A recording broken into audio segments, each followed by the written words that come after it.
This man on more than 100 occasions was in the blue and white hoops, but well, now he's going to have a stand named after him. The Joel Selwood stand. Skipper, good to see you. Always a pleasure to have a chat to you on K-Rock Footy, although we're on video rather than on radio. We've got your good-looking face. How proud are you of this being the Joel Selwood stand? Yeah, I mean, I've tried to get my head around it a little bit, but to be honest, I feel a little bit squirmy about it.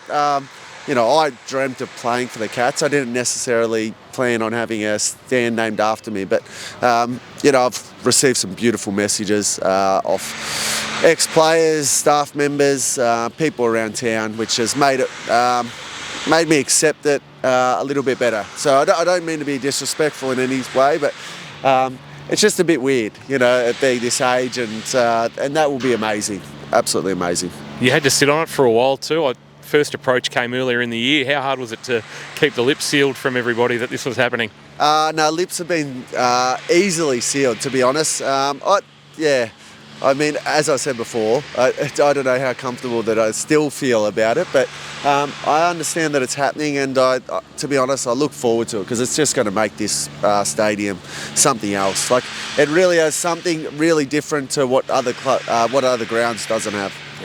You talked about the messages you received. Was there somebody out of the blue you hadn't have heard from for a while, or somebody that you go, I can't believe they've reached out and said, mate, congratulations? Well, I did, and to be honest, a lot of players that I played a lot of footy with. So you think from the top, Paddy and Tom and Stewie, but Corey Enright and Jimmy and those guys too. And then they were all wrapped for me. But it's the guys that didn't necessarily take the field, but also, walk those corridors with me. I always find those ones are really special ones for some reason, because you've had an impact for them to write a little message to you. Yep. And the family, how did they receive the news? Obviously the Selwood clan, as we know, have been such wonderful contributors to the sport of Australian rules, but how did the brothers react? How did the wife and the parents react? Well, I sort of tried to do it on the sly. So, I took mum and dad past separately and let them, slip of the tongue to say, what should they call it? And I don't think they came out with the Joel Selwood stand, but I'm not sure where it went, but that was probably around mid-year. And then, my wife, she's my number one supporter, so she probably expected it to sort of have some resemblance to me. Now, having your own stand, do you get your own seats in your own stand? It's a good question. Still haven't asked Jared about that one, but, I will be here as a supporter, as you know, and, it'd be a little bit disappointing if I couldn't get a seat in my own stand. What are you up to at the moment? You have had a role at the Cats this year, but I believe that's come to an end, so you're a bit of a free agent, so to speak. Yep, and enjoying it too at the moment.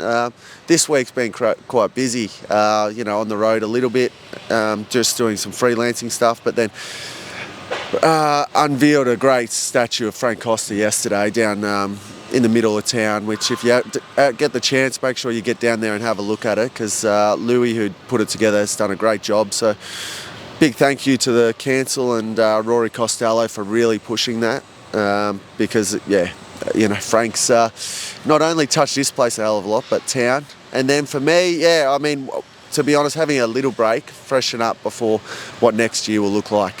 Be back in AFL circles, but we'll see what it looks like. Yeah. 15 months on from retirement, are you still you content in retirement? Do you miss footy at all? Will you ever put the boots on in any way, shape or form again? No, zero. Absolutely content. Yeah, no, my time's done. Softer, slower, all those things that we're getting told for years, I can actually now put my hand up and say that, yep, I have turned into that now. So I'm a supporter, and I'll enjoy doing that.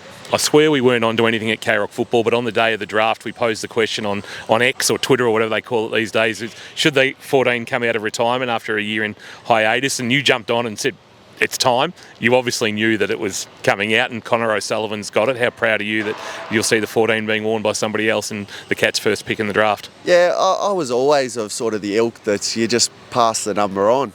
Doesn't matter what you've done at the football club or how long you've been there, that you're a custodian for a period of time, and I got to love my time within these within the corridors and the walls at the footy club, but especially out here on the ground. And there's 14 still running around now.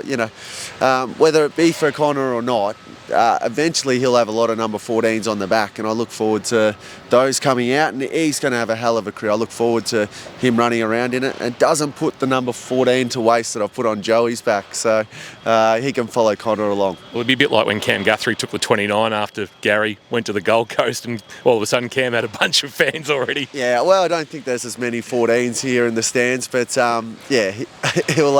I'm sure he'll get a bit of support straight away. Yeah, absolutely. Joel, congratulations.